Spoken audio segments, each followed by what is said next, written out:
முன்னாள் குடியரசுத் தலைவர் அவர்கள் ஏபிஜே அப்துல் கலாம் அவர் நாங்கள் வாழுகின்ற இந்திய தாய் திருநாடு பெரும்பான்மையினர் வாழக்கூடிய இந்துக்கள் தங்களுடைய சம்பிரதாயமாக செய்யக்கூடிய குத்து விளக்கு ஏற்றித்தான் அந்த குத்து விளக்கை கொண்டு வர சொன்னேன்.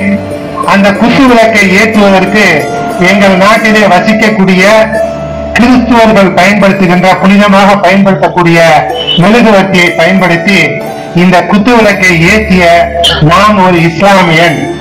இந்துக்கள், கிறிஸ்துவர்கள், முஸ்லிம்கள் என்ற பாகுபாடு இன்றி ஒரே மனிதர்களாக வாழக்கூடிய நாடுதான் எங்கள் நாடு, இந்திய தாய் திருநாடு.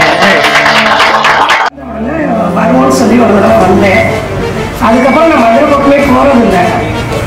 என்கிட்ட இங்கே குவாலிட்டி நல்லா இருக்கு. ஒரு நிறுவனம் வந்து நல்லா இருக்கணும்னா ஃபர்ஸ்ட் ட்ரஸ்ட் வேணும், அடுத்து குவாலிட்டி வேணும், ஹார்ட் ஒர்க் வேணும்.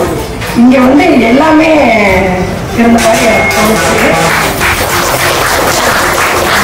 அதனால நான் வந்து எப்பயுமே இங்கே தான் வந்து எடுத்துக்கிட்டு இருக்கேன்.